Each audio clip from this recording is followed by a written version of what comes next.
La vidéo a pour objectif de stimuler la réflexion et le débat sur des questions politiques contemporaines, sans vouloir provoquer de conflits, ni encourager la haine, le harcèlement ou la calomnie. Les idées exprimées n'ont pas pour but de nuire à quiconque, mais plutôt d'amuser le public et de l'inciter à s'impliquer dans des événements récents, des articles de presse et des contenus sur les réseaux sociaux. La disparition d'Éric de Nessé est une épreuve douloureuse pour sa famille et ses proches, d'autant plus incompréhensible que certaines zones d'ombre persistent autour des circonstances. À travers ces extraits, vous pourrez peut-être vous forger votre propre opinion sur cette affaire troublante. Je m'appelle Éric de Nessé, je suis un Breton du Morbihan, géographe et politologue de formation avec une spécialité sur le sud-est asiatique. Un séjour dans le renseignement sur la fin de la guerre froide, où j'ai notamment été en charge de ces questions. Une expérience opérationnelle dans les maquis au Cambodge. Après ça, un séjour dans le secteur privé, industrie d'armement, société de formation et de conseil militaire, société de sécurité militaire.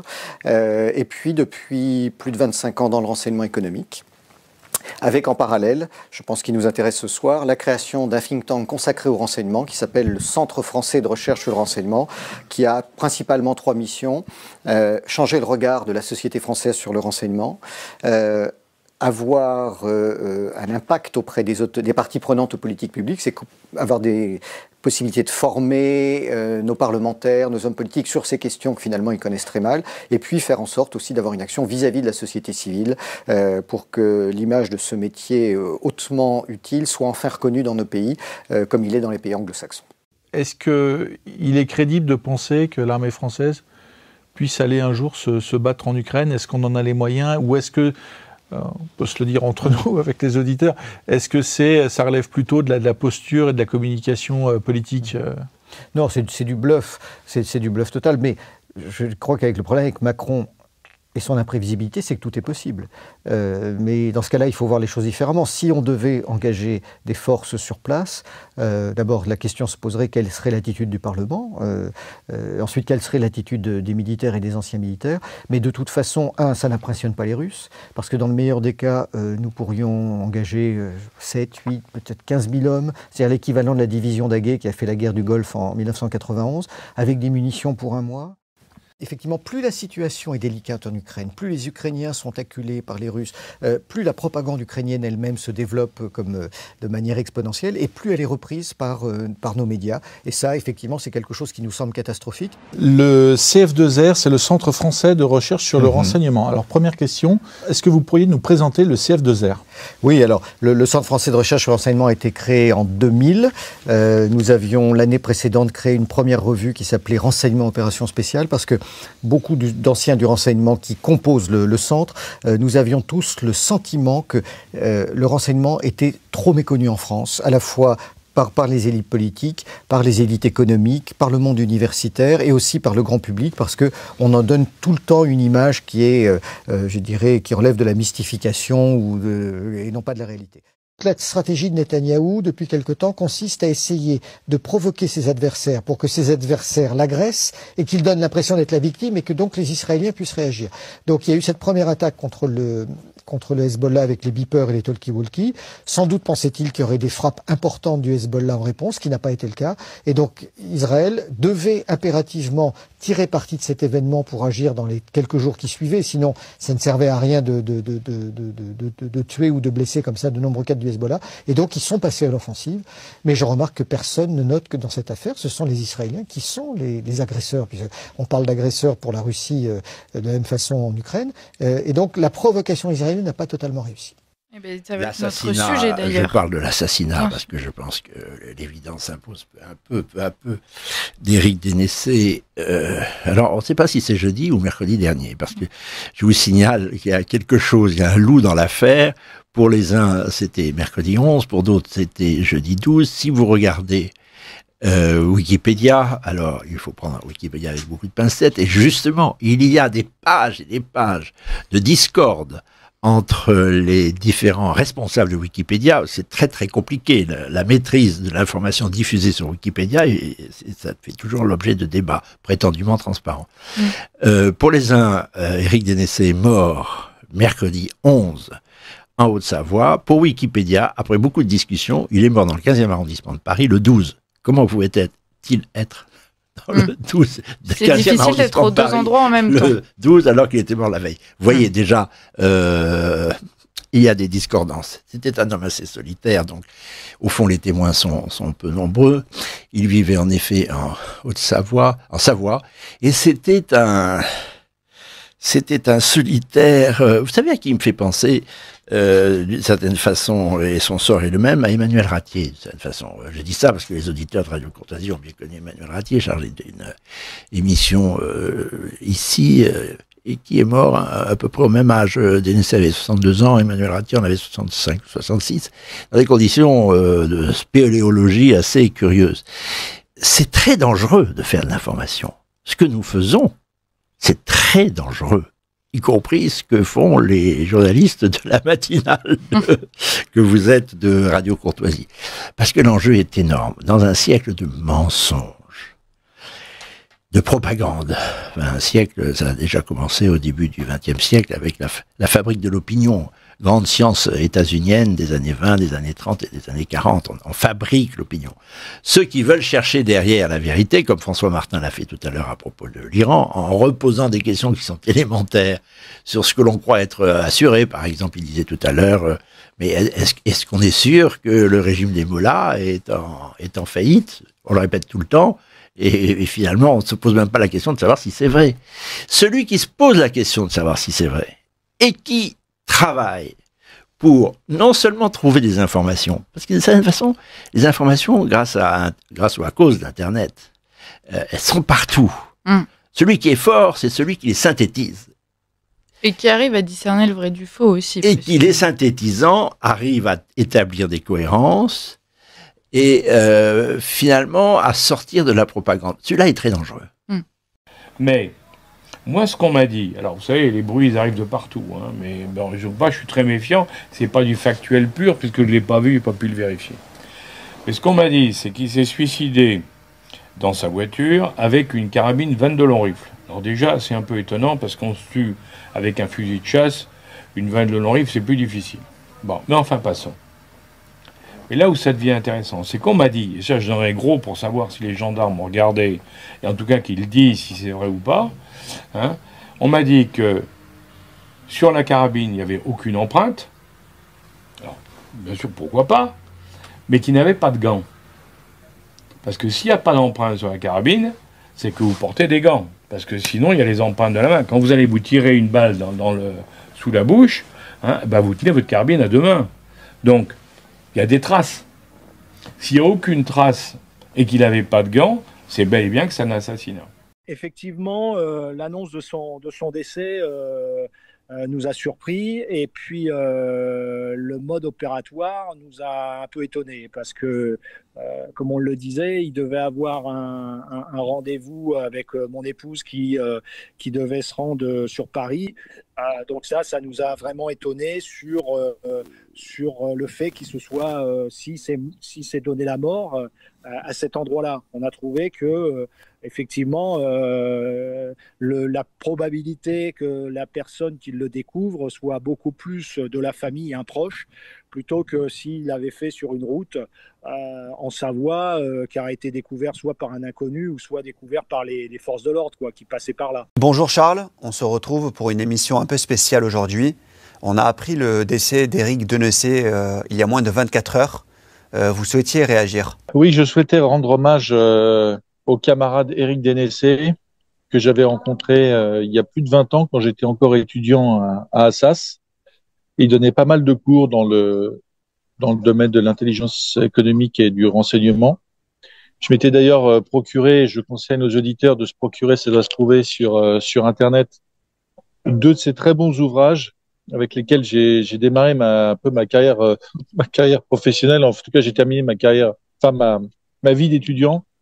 C'est les forces spéciales, l'avenir de la guerre. Il a été visionnaire dans l'analyse que les forces spéciales allaient, dans ces 20 ans de guerre contre le terrorisme au Sahel et un peu partout dans le monde, devenir l'élément central du champ de bataille pour les armées occidentales. On voit que depuis en Ukraine, La guerre a encore évolué, mais à l'époque, il était vraiment en pointe sur l'analyse. Il avait bien perçu ça.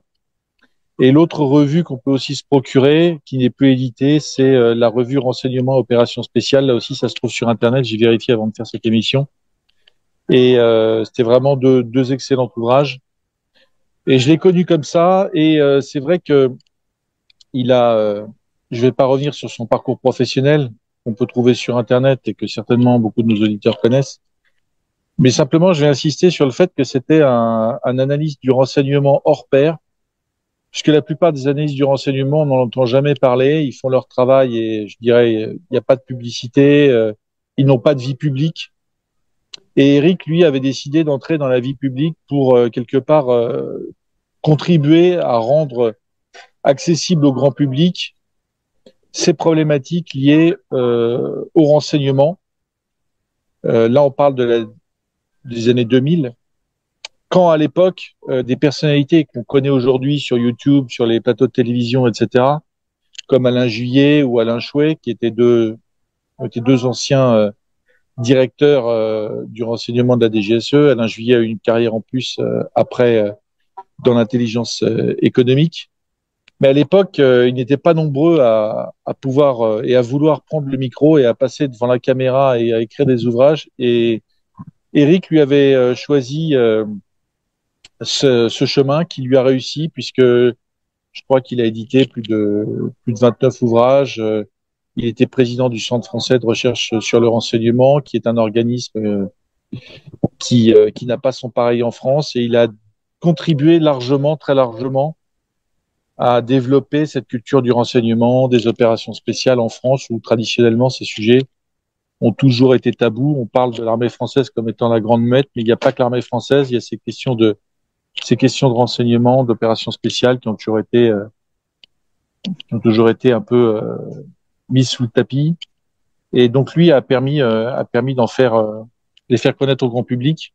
Et celui qui a frappé, bien sûr, le plus les mémoires ces temps-ci, c'est celui d'Éric Dénessé, un homme bien portant, un spécialiste du renseignement. Et Alain Soral a été interrogé lors de son émission. Il a lui-même donné son avis. Alain, je vous propose de répondre à la question suivante. Selon vous, dans quel contexte inscrit le décès récent d'Éric Dénessé, notamment dans le contexte international? Oui, j'y vois un signe très inquiétant d'une guerre interne qui est faite entre des gens qui sont à la tête des services français, des GSI et autres, et qui trahissent totalement la France au profit de l'Amérique et d'Israël, et sans doute de patriotes qui essayent de résister et de faire leur travail.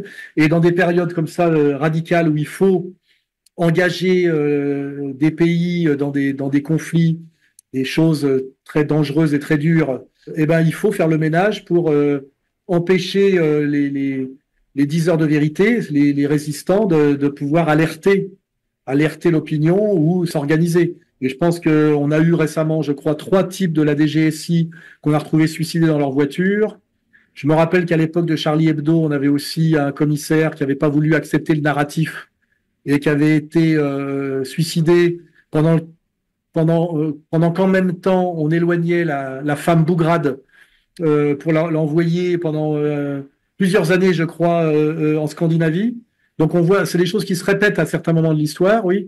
Dénessé a sans doute été mis à mort parce que sur des tas de questions qui se rejoignent, la question de la Russie, de l'Ukraine, très serment d'Israël, et du rôle de la France et de la soumission de la France, sans doute qu'il avait des choses à dire, il avait établi des connexions, il était en train de faire un certain travail et qu'il a été exécuté, oui, très certainement. Très certainement.